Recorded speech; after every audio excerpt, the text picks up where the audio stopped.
Good afternoon, everyone. I'm going to allow a few seconds to pass before we get started, allowing people to enter the room. There's still participants in the room.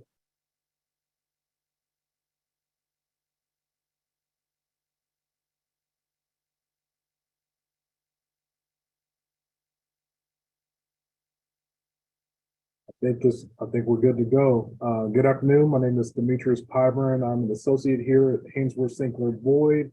I'm delighted that you attended this presentation, this webinar on conducting workplace investigations, what HR managers need to know. This is not exclusive to HR managers, and I'm glad that you all are here to listen to our presentation here this afternoon. Before we get started, a little bit about our firm. A lot of you are clients, but a few of you who are not clients, let me introduce to you Haynsworth, Sinkler, Boyd. We are a full service law firm with about 110 attorneys across 5 cities throughout the Carolinas. And before I get started on the presentation, I want to let you know that questions can be submitted using the Q&A or chat features on Zoom. I will address as many questions as I can during the presentation. If I don't get to your question, hopefully I can get the contact information in order to reach out offline and provide those answers if I can. These slides and the recording will be shared with you at the conclusion of the presentation following the webinar. And the course is being submitted for SHRM, HRCI, and CLE credits. This presentation is going to be broken down into 4 essential elements in the agenda. We're going to talk about the business case, the importance of conducting these workplace investigations, considerations before you initiate and before you start the investigation. We're going to have some concrete steps for effective and efficient investigations, and of course, the best practices to avoid future problems. Let's get started with the importance, first and foremost, of investigations, because I think it's important. See, there's something in the chat real quick. We'll talk about the importance of investigations.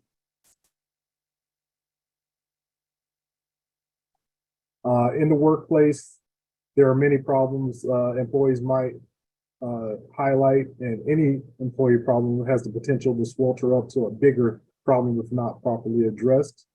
Some of those common problems that we observe and that we see are allegations of discrimination, harassment, or retaliation.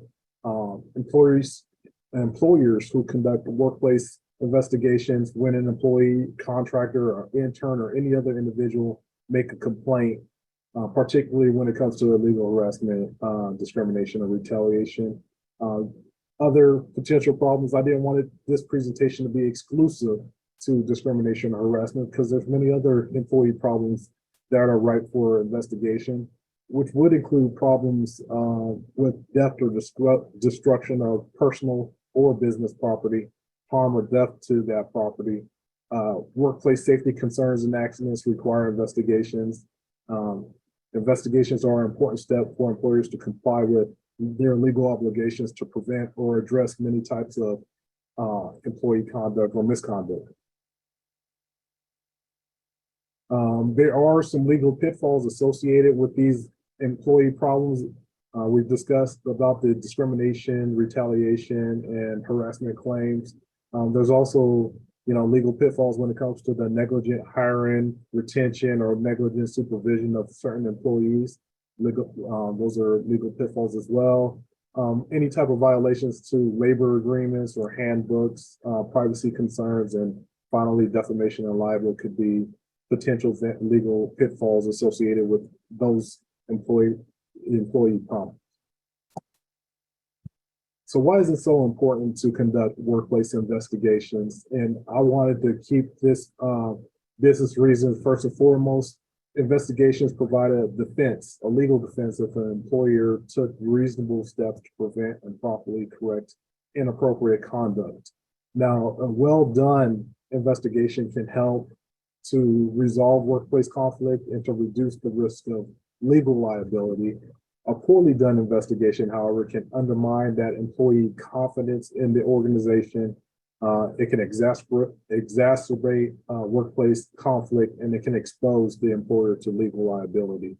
I didn't want to make the business reason financial in focus or doom and gloom or that type of command and control type of presentation, but that's why you don't see a slide included. And what I mean by that is I want to highlight that good investigations save you money, but I didn't want to make that the forefront business reason as to why it's so important to conduct an investigation. There are statistics out there that shows that employment lawsuits have increased by 400% over the last 20 years. You don't need me to put that in the presentation. You can see that. And statistics that I tried to find that were on point have not been updated in a little while, but some of the surveys that I've seen that dated back to 2016, 2017, show that more than 40% of these lawsuits that have been increasing over the course of the last 20 years are filed against employers with between 15 and 100 employees, and 24% of those are filed against employers with 500 plus employees. And in these lawsuits, the ones that go to trial, that you have some type of record as to what was awarded, about 67% of those cases result in an award that exceeds $100,000. And about 15% of those awards exceed an amount over $1 million. But when we're talking about defending the employer's defense to a type of lawsuit, we're talking about the employer's duty to exercise reasonable care. It requires a showing by the employer to undertake reasonable care to prevent or promptly correct the harassment. And something that was highlighted back almost 25 years ago by the EEOC is if the employer has an adequate policy or in complaint procedure, but fails to carry out their responsibilities to conduct the investigation, the employer has not discharged their duty to exercise reasonable care.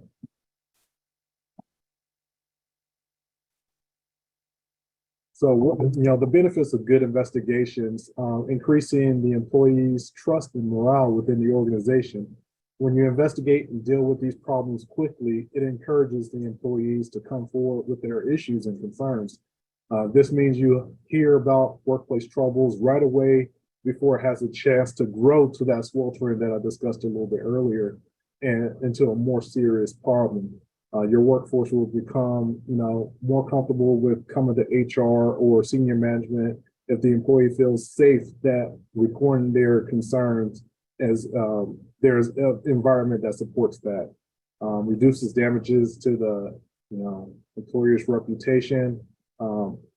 When you do an investigation, you're able to identify potential negative or detrimental workplace cultural issues. The issues that you spot are then identified, and you have the opportunity to correct them when it's available.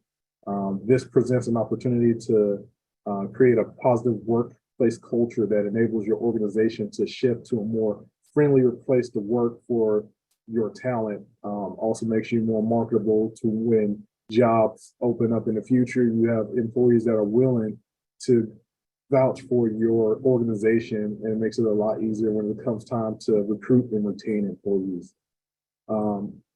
A successful investigation, regardless of the outcome, will help your company avoid and defend lawsuits. So you want to make sure that you save money, like I discussed a little bit earlier, from the lawsuits.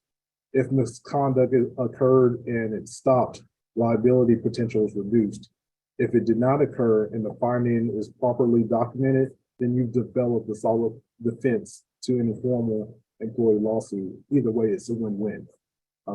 Your company policy should be followed. You want to reduce that perception of bad practices. So you don't want your company policies to be violated. When you show your employees that your company actually looks into policy violations when it comes to workplace conduct, it sets the right tone. You want to make sure that you go through your investigation, that you show that you care about your company policies, the guidelines, and you also care about your employees.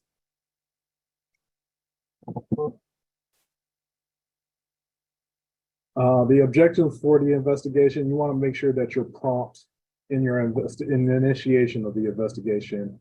Your immediate aim in the investigation should be to determine what happened, even the bad stuff, what happened, to be able to stop whatever the conduct is, or if nothing happened, determine why someone is complaining. Either way, hopefully your investigation will result in the early understanding of the workplace culture issue. You want to make sure you do everything possible to maintain confidentiality, and you'll see that theme throughout this presentation, doing what you can to maintain confidentiality throughout the investigation.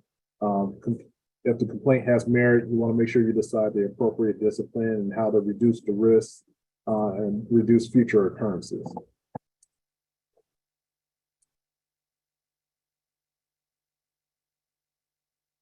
I'm looking at my Q&A box.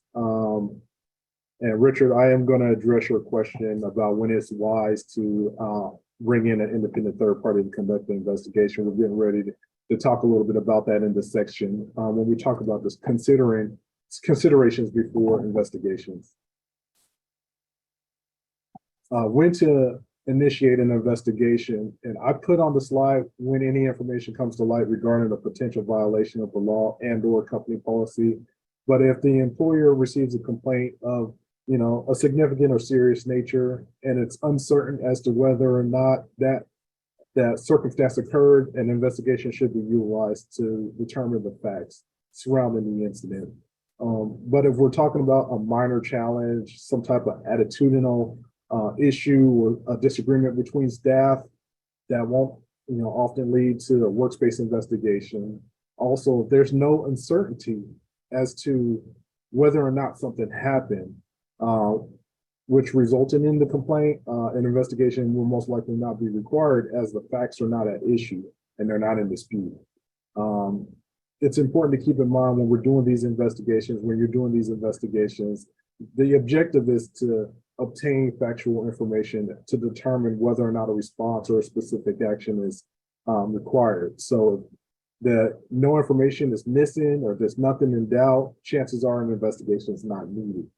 But if there are laws that require workplace investigations into claims of violence or potential threats to safety, harassment, discrimination, or retaliation. But when you have complaints about, bullying or sexual harassment, human rights, or a toxic work environment, that may also give rise to investigations. It does not matter the source or method that the information was received, whether it's through a formal complaint or whether you hear it through the water cooler or through the cafeteria talk. Doesn't matter the source or the method, but once that information comes to light and there's a question as to whether or not that incident occurred, then this time arises where you should initiate an investigation. So who should be the person to investigate? HR staff, that's the easy target. HR staff are the most common choice when it comes to this because of their special job training, as well as their prior experience with conducting these type of workplace investigations and representation. They have great interpersonal skills. Employees are typically more comfortable with sharing information with them, more willing to confide in HR. And HR, a lot of HR managers and personnel in general have that ability to remain impartial and are familiar with the employees and have working knowledge of the organization and the employment laws. But there are some drawbacks when it comes to HR, and I want to highlight a couple of those. The HR's association with the organization's management might be so close that it's perceived as not being neutral. Also, HR might have some type of close personal connection with the involved employees that are being investigated. If HR is not an option, or you're looking for other sources, there are other people that you can look to be the investigators or investigative officers in workplace matters. If you are a larger organization who has internal security personnel, that might be another option. Their benefits are being trained in investigatory methods, but the drawbacks are they may be viewed as intimidating by employees and may be less productive or less forthright with that information. Other managers who are trained, specifically trained in skills identified on this slide, the credibility, impartiality, note-taking, interviewing skills, providing those managers with working knowledge on the laws and the company policies, practices, and procedures. And then finally, if you can't do something internal, you might look to go into that third party outside investigations. So they're more commonly used when employers do not have an internal person who possess the necessary qualifications or the time to conduct the investigation, or if the person accused is among the senior leaders. So that might be a time where you look to that third party investigation outside non-lawyer. I'll talk a little bit about deciding lawyer later on in the presentation. You want to make sure before you're doing the investigation that you're protecting both the complainant or the victim and the accused. So you want to make sure when you're protecting the complainant that you're reducing the contact between that victim, that complainant, and the accused. And when you're looking at protecting the accused, you want to consider the relationship with the organization, how you may decide to take any type of interim actions with the accused, whether it be leave without pay, whether it be a transfer or reassignment. Specifically with the complainant or the victim, you don't want to provide any involuntary transfers or place them on leave or otherwise burden them because of the complaint. And so if volunteered, if they've asked for a reassignment, then it might be appropriate to do so, but to involuntarily transfer them to another section because of the complaint or to keep the parties separated, that's a no-no. You want to make sure that you create an investigative file. You start preparing for the creation of the investigative file even before. Each investigation should have its own separate file, and the investigative documents may be discoverable. And what that means is, you know, your emails, notes, and any type of sarcastic comments and drafts could all end up in front of a jury if it goes into litigation. You will always want to think about the records that you create and retain, and they may ultimately make or break that case. And so if the time comes, if you're investigating and you might see there might be some merit to some legal issues, you might want to copy your attorneys where appropriate to increase the likelihood of some type of attorney-client privilege protection.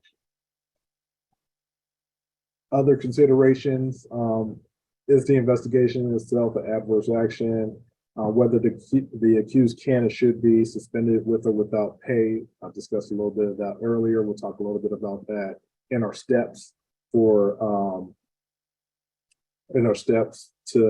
efficient and effective investigation. What happens, what should be done when an employee makes a request not to investigate? There might be situations in which the employee just wants to put the company on notice that this incident occurred, but they don't want to have a full-blown investigation. What should you do with that request from the employee to investigate?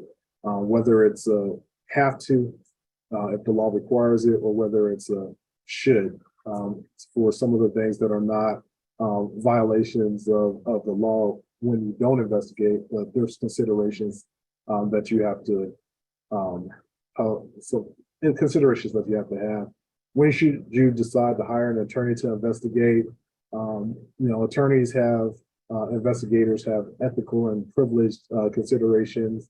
You know, they have to disclose to the parties that they're interviewing that are the purpose of the investigation, and that the attorney-employer relationship and the legal counsel investigators are clearly disclosing that the organization, not the accused employee, is the client. While outside counsel brings objectivity to the investigation, they may lack some knowledge as far as the employer's culture and the company's culture and the company's employees. If you're fortunate to have in-house counsel, that would alleviate some of those concerns with the company culture and the employee and knowledge of the employees. Regardless of whether it's outside counsel or in-house counsel, they can be perceived as intimidating, similar to security, which could restrict the employee's willingness to be open and provide information. We're going to jump into the steps for effective and efficient investigations.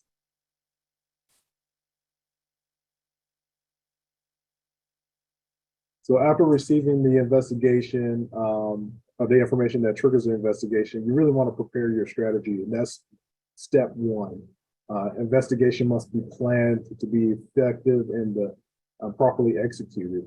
A complete plan should include an outline of the issues, the legal issues, whether it's policy related issues, what triggered the investigation, should develop a list of witnesses, sources of information and evidence, interview questions that you're targeted to get crucial information that's going to help you identify the facts of the matter in details, and a process for retention of all these documents, the interview notes, the emails that could be treated as evidence. And you want to have a timeline for all this stuff. As you're going through the preparation stage, some of this may not be clear. You may not know anybody other than the complainant and the accused, or maybe just the complainant. You may not know what documents needed at this stage, but you're at the stage where you're gathering information, identifying potential witnesses. You're identifying, of course, you have the complainant and the accused, but you might look into the supervisors and managers of both the accused and the accuser or the complainant. And I put or alleged victim. So if you're going through and you receive this information from somebody other than the person, the victim of the incident, you might only know the complainant, you may know the victim, and then you know the accused. So you just start identifying the potential witnesses that you're going to include in determining who you need to speak with. Witnesses, you may not know every coworker that who was in the area at issue when the complaint occurred, when the accident occurred. You may not know the witnesses, and you might revisit this step after you have your investigations or your interviews with the complainant and the accused. Some of the questions that you ask is anybody else, does anybody else have any information? And if the answer is yes, and they provide the names of those co-workers or witnesses, then you add to the list of potential witnesses. Also during this stage, if you're identifying documents, like I said, you're also revisiting this stage when you're preparing your strategy and you're reevaluating your strategy. You're looking at any type of documents that might be helpful. Time cards, surveillance video, if it's a workplace accident, emails or other correspondence. If this is not the first time the party has had a complaint filed against them, you want to take a look at other complaints, prior complaints. If this is theft of financial property, then you might look at financial reports or receipts. Notes about the incident, if there were write-ups by other employees who observed the accident or observed the safety violation or the unsafe working condition, and they wrote notes. You want to make sure you have notes, photographs, so on and so forth. When the investigator sits down and they're coming up with their objectives when it comes to the preparing the investigatory strategy, you want to make sure the goals of the investigation is clear. And the goal of the investigation should be for each act or for each statement that was provided in the complaint or in that knowledge, you want to determine, did this action occur? When did it occur? Where did it occur? Who was present when it occurred? Exactly what happened? And who said what? And whether anyone else was present during this incident or during the conversation, and if so, who. The goal is to determine those 5 whys and the how. You want to be nimble in your listening and follow-up questions. Practice active listening. Don't be married to the outline. If you have come up with your list of questions that you're going to ask a specific witness and something arises, you want to make sure that you're actively listening and asking follow-up questions. You also want to make sure you're taking effective notes. That's why that note-taking skill is so important when you're determining who should be the person that conducts this investigation. And final considerations, make sure determine whether someone other than the interviewee or the investigative officer and the individual witness should be present for certain interviews. If it's I think something that comes to mind when you're thinking about this is if it's a male interviewer and a female interviewee in a sexual harassment or sexual assault situation, she may be more comfortable with sharing information. So it might be beneficial to consider whether or not to have a female also in the room, or vice versa, if they're a member of the opposite sex in the room, in order to alleviate any concerns with that individual who's being interviewed.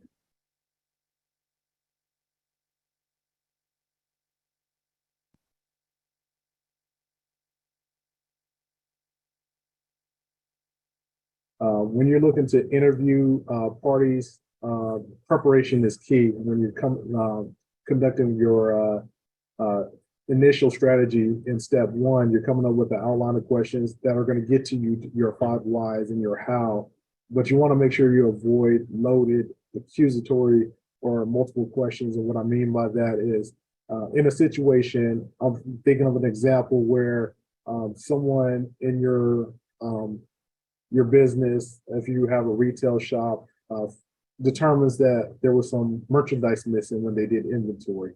And the inventory is now, whether it's stolen, whether it's missing, and you're just trying to figure out what happened to that merchandise. You want to avoid questions, a loaded question like, someone stole the merchandise yesterday and you were the only one here. It's a real loaded question. You really want to avoid those type of questions. You really want to look at open-ended questions and not accusatory questions like, just tell the truth. You stole the merchandise, didn't you? Or multiple questions where you ask a question such as, if you didn't steal the merchandise, then who did? Why would you do something like that? Where you compound those questions into multiple questions and not allow the employee to speak clearly when you're interviewing that complainant or that victim, and allowing them to shut down. You want to make sure you allow that interview with that complainant to flow naturally. You want to take your time, you want to listen. You don't want to make the complainant or the victim feel rushed in telling their story and telling their complaint, or if it's a victim, because you got the source from a third party, you want to make sure they have the opportunity and the time to explain, ask follow-up questions to get any necessary information that's missing to answer those 5 W's. Discuss the importance of confidentiality. I don't want you to promise confidentiality. I want you to confirm that the information that's shared with you will only be shared with those on a need-to-know basis, and encourage them to do their best to maintain the confidentiality during the investigation. At this point, when you're interviewing the complainant, you want to calm any fears of retaliation. Just informing them that nobody should be retaliating against them during this process because of their complaint, and calming any of their fears that that type of behavior will not be tolerated by the organization. Finally, request that the complaint be made in writing. I received a question prior to my presentation asking, is it a best practice to get these written statements from the complainant and even the accused or other witnesses? And at a minimum, you want to request the complaint be made in writing. If the individual refuses, you want to draft your understanding. That's why note taking is so important. You want to draft your understanding of what the complainant stated, have the complainant verify the accuracy of what you wrote down, and sign that form, that document, and that can be in place of the complaint being drafted or made in writing. And you can ask that of your other witnesses and your accused, but I wanted to highlight it there because the question was asked.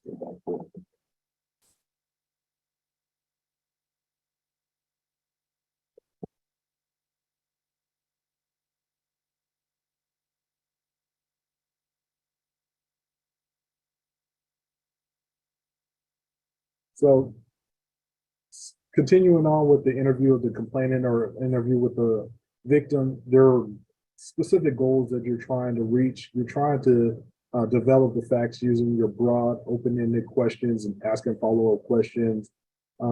As you're going through that, you want to make sure that, like I said, you have the complainant or the victim feeling comfortable. And you really want to try to save some of those unfriendly or embarrassing questions until the end of the interview. Beginning the interview with the complainant with some hostile questions usually cause the interviewee to be defensive and interfering with their ability to, your ability to extract basic factual information. When I say protect the company, I don't want to, I'm not mean like defending the company, but identifying the blind spots to the company policies and procedures. Identifying who else knows what happened. Has anyone else had the same or similar situations as that complainant? Are there any notes or any documents or other physical evidence? How is this issue or this incident or this accident affected the job performance, and how that individual complainant or victim would like to see this situation be resolved? You always want to be taking those factual notes, and you want to ensure that the policies provide deadlines to complete or get back with the complaining witness. You always want to check your policy to see if the clock started upon a complaint. Did your company policy provide a certain number of days to get back to the complainant or to complete the investigation? Regardless of whether or not you have a policy, time is of the essence, but if you have a policy, you want to do everything in your power to comply with that time.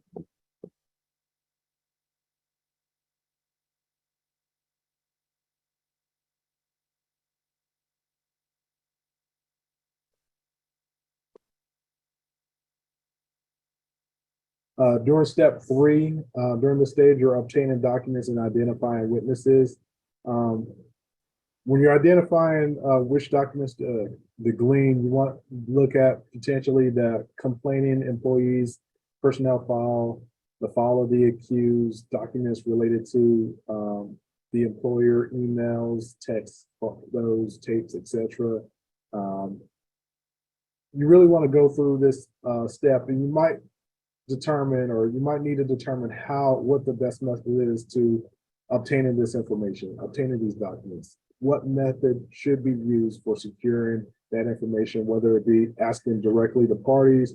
You might choose not to directly ask certain parties because they're not in the need to know as to the nature of the investigation. You may pull video or audio surveillance from, you might look to your IT departments or for monitoring emails or computer records, phone conversations, or just conduct searches. So how you obtain the information, how you obtain the documentation, that's also something that you should consider. Through the interviews of the complainant and these documents, a clear picture starts to shine when it comes to who should be interviewed.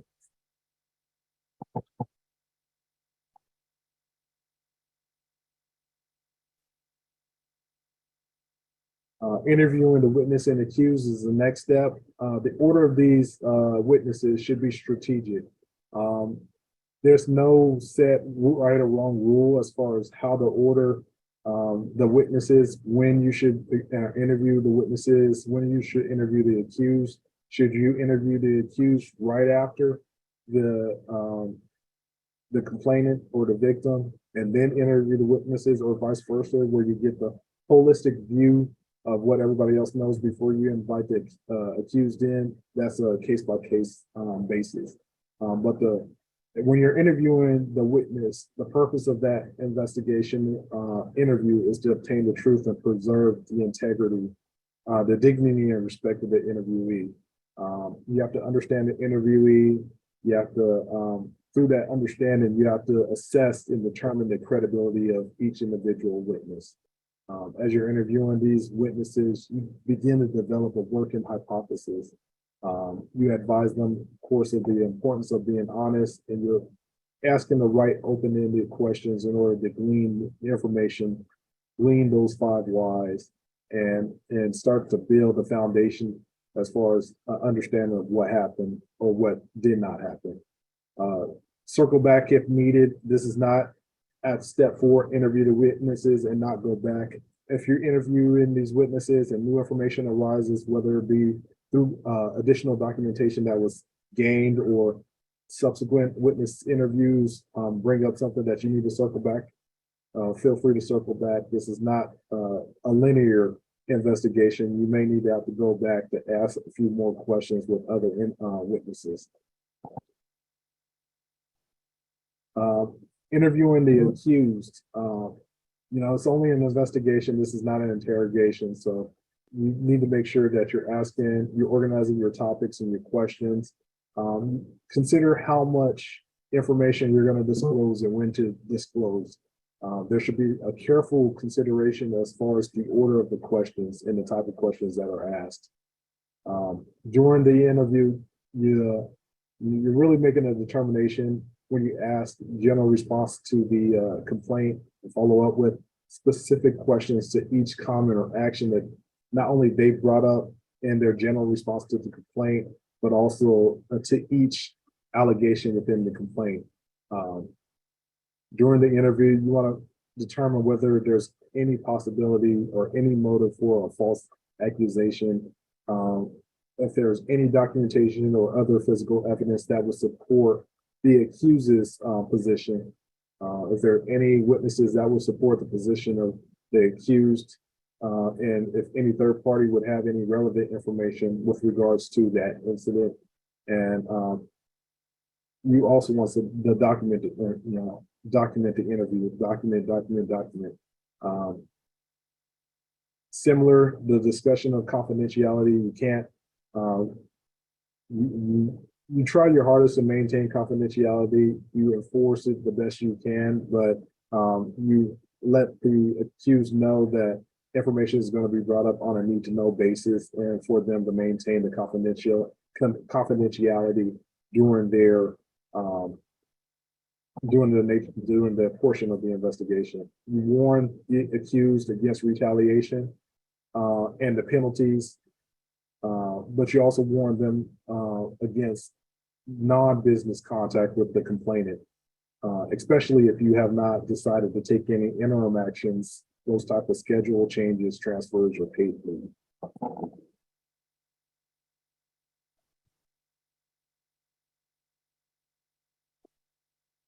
During step 5, after you've gone through, you interviewed the witnesses, you interviewed the accused, you interviewed the complainant, you've collected and consolidated all of these documents and photos, videos, and what have it.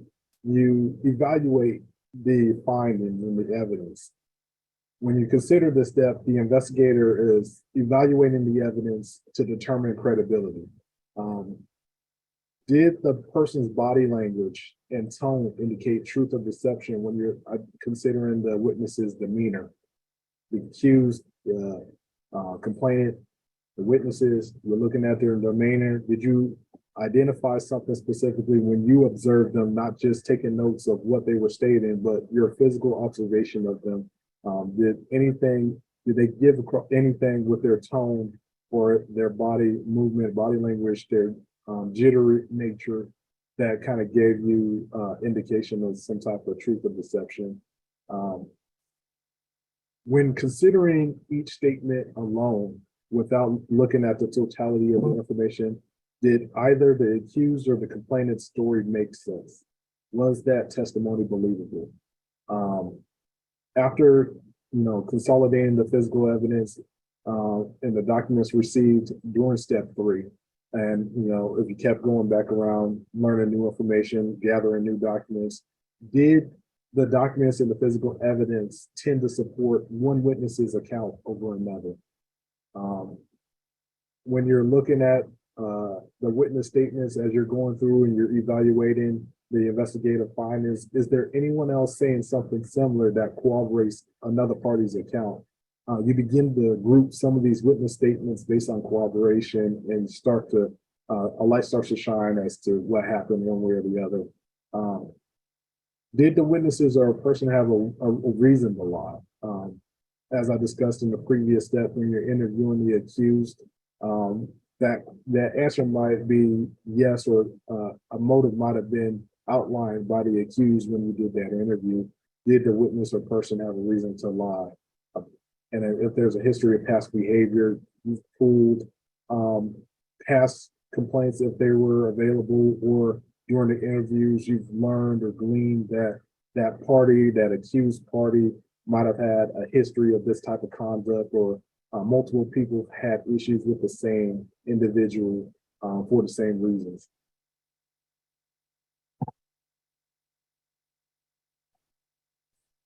During step 6, you reach a conclusion, and there might be more possibilities, but just generally, there are 5 possibilities. You either determine that the event happened exactly how it was stated in the complaint, or vice versa. If you look at number 4, the event completely didn't happen. Number 2, the event more likely than not, it did occur for the most part as it was described in the complaint. Or number 3, more likely than not, the event did not occur for the most part as described in the complaint. And then finally, there might be a non-binding or inconclusive conclusion reached based on the information gleaned in the investigation, and you couldn't come up with that firm conclusion. In reaching a conclusion, I want investigators, whether it's HR or other personnel that are on this webinar, I want them to know that this is an investigative summary during the portion, this reaching a conclusion. This is an investigative summary, not a legal conclusion. And when you are reaching your legal conclusion, you want to make sure the language included in your summary does not insert that legal conclusion. To give an example, a good example of a good investigative summary, if you want one tagline, John Smith was found to have violated the company's anti-harassment policy. There's no issue there. A bad example of this would be manager John Smith is guilty of sexually harassing hourly employee Mrs. Jones. You put in the legal conclusion there, not an investigative summary at the conclusion. A worse example would be manager John Smith created a hostile working environment for Mrs. Jones because of her race. Just remember that investigative notes and summary may be subject to discovery and litigation. You don't want to provide additional ammunition to a complaining party who has now become a plaintiff against your organization. Does your conclusion have a documented basis? Some of the best investigative summaries are the ones that when they go through at the conclusion of the investigation and in their final write-up, they specifically point to documents for each sentence or for each couple sentences there. They could point to what witness statement, what email, what document, what photo, what video led to them concluding in a certain way just based on the factual findings.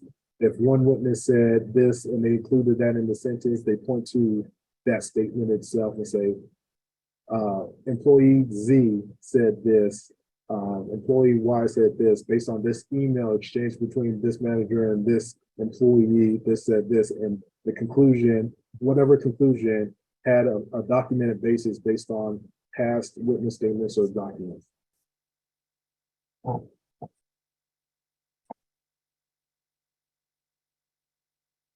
After you come up with your conclusion and you've determined the discipline, I didn't include that in the last slide, but after you determine what discipline you're going to provide or action that's going to be taken, you want to meet with the 2 parties, the victim, the complainant, and the accused. And when meeting with the complainant, you inform them of the results of the investigation. And at that time, you advise them of what you could substantiate and not substantiate within their allegations that gave rise to their complaint.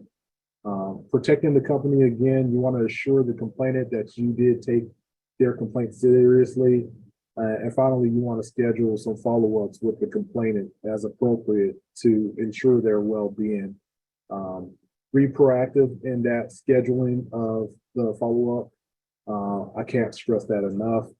When you meet with the accused, you will also inform them of the results of the investigation.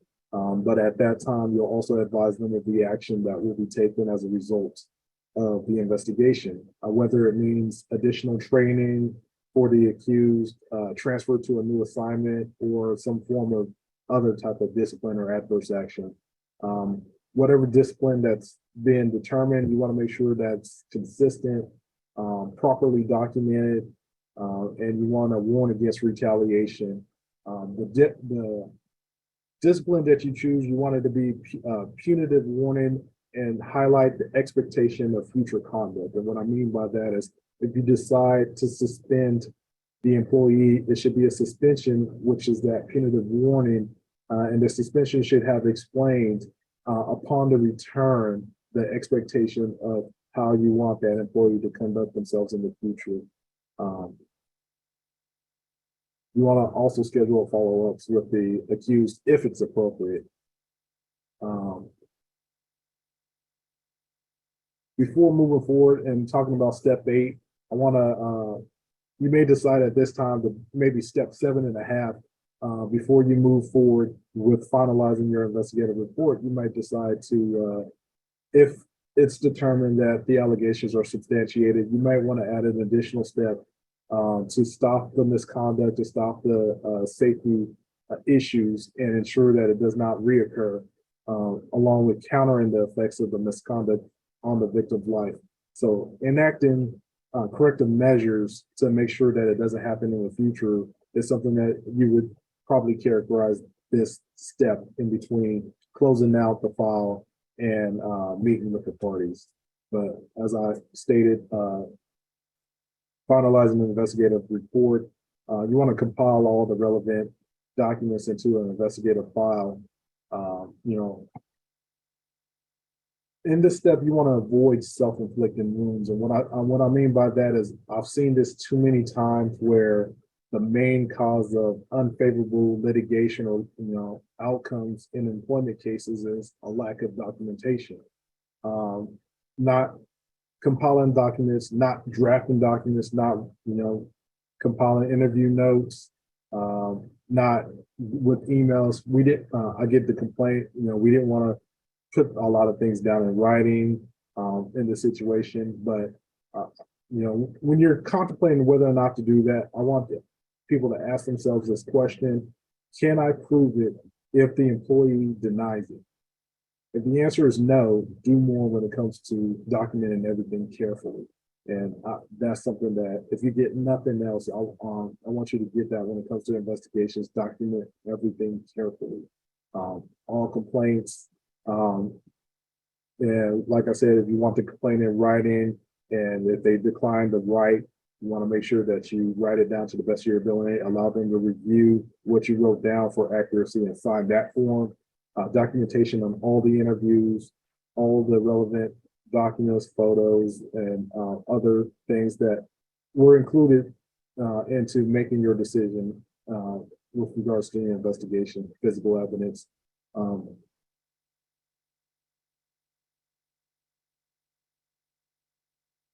Including the documentation reflecting notifications of investigative results and remedial actions. I'm taking a look at the chat, and there were some questions with investigative notes and documents shared with your attorney. Does that become a part of attorney? Not always, not necessarily.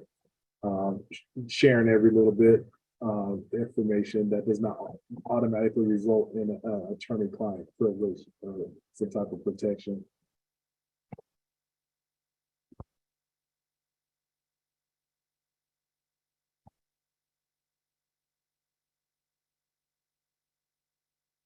And the last thing that I want to go over is best practices to avoid future problems.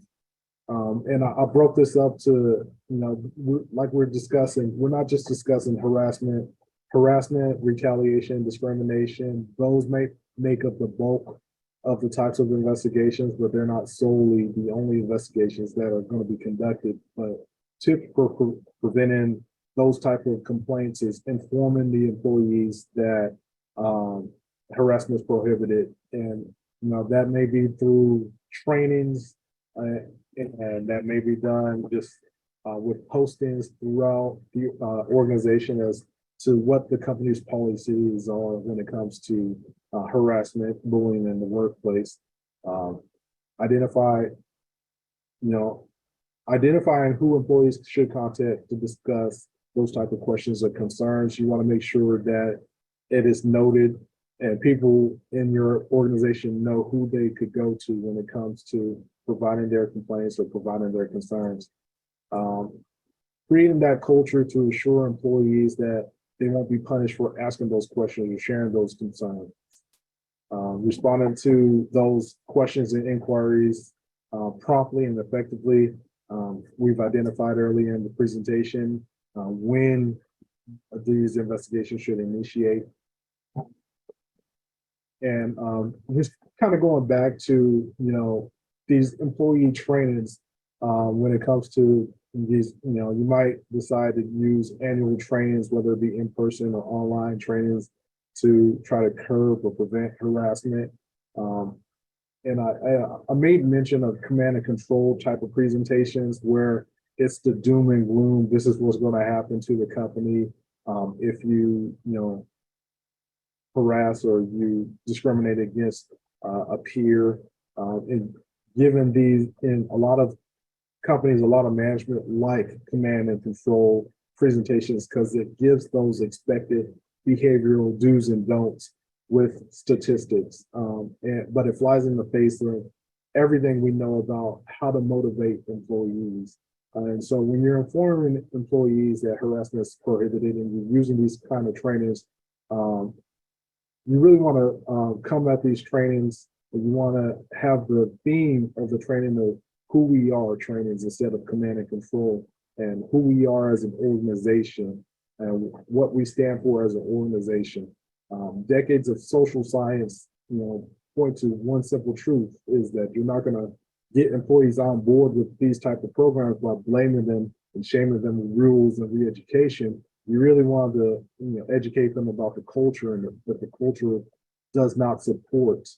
The culture does not support this type of behavior. You want it to be shown early, often, and from the top. And you want to make sure that the managers know their responsibilities to stop and address and prevent this type of discrimination.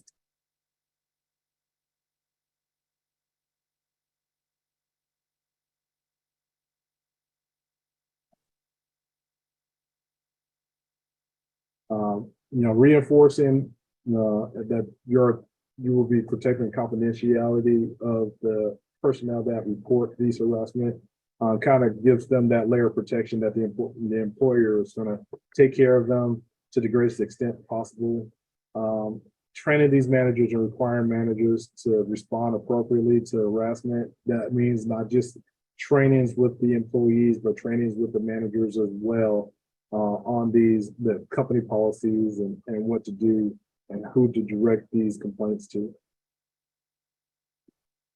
Provide for prompt and effective corrective and preventative actions when necessary. When you find out that there are harassment and that some of those complaints are substantiated, you provide for effective corrective actions or prompt actions and describe the consequences for violations of the policy. You want to make sure that everyone is aware, not only is this serious, but how some of the consequences that might be involved when the policy is violated. Shifting gears to avoiding workplace safety or property damage, carrying out risk assessments regularly, identifying hazards to health, the potential causes of injuries. When you're doing these risk assessments, you want to take into account additional risk factors faced by non-traditional members of the employment workforce. For example, disabled workers, older workers, or maybe pregnant team members. You want to instruct employees to tell management if they feel uncomfortable with certain activities, or if certain activities with the role within the job puts them at greater risk. Finally, you want to look for ways to strengthen the protections where you might have procedures, but you might need to strengthen those protections. Conduct physical assessments for demand and roles. And what I mean is, for example, many companies require prospective employees to have physical or mental health screenings. While it may seem intrusive, that's the goal is to ensure team member well-being and that the job does not pose a risk to that individual's health. You want to provide safety and wellness training regularly. Let your staff know from the start that health and safety is a business priority, and what you expect from them when it comes to behavior in the workplace. You want to make sure you're training your new employees on all relevant health and safety instructions that apply to your business and to their individual roles. If safety guidance changes as a result of your risk assessment that you carried out, you want to make sure you get all affected staff back into it for retraining as soon as possible. You want to make sure your workspaces are clean and walkways are cleared and make sure that nobody has an accident. You want to make sure you have proper signage. You want to make sure your staff has the proper PPE. And you want to make sure you have regular maintenance on all of your equipment to make sure that you prevent any type of safety hazards within your workplace. Are there any questions? Let me check the chat and my Q&A.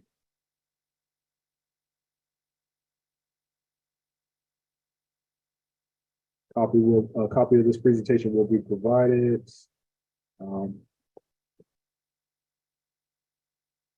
I see no questions at this point.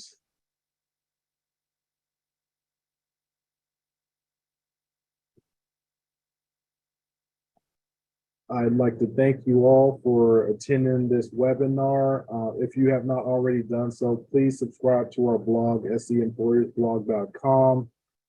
The next presentation is going to be September. We have presentations like this every month on the last Thursday or close to the last Thursday of every month. Please stay tuned on the subject of the next presentation. If you want to get in contact with me for anything, there's my contact information. You can connect with me on LinkedIn. Just scan this code on the phone or connect with me via phone or my email. Thank you and have a great rest of your day and a great weekend. Thanks for joining this webinar presented by Haynsworth Sinkler Boyd. To learn more about the firm and its services, visit hsblawfirm.com.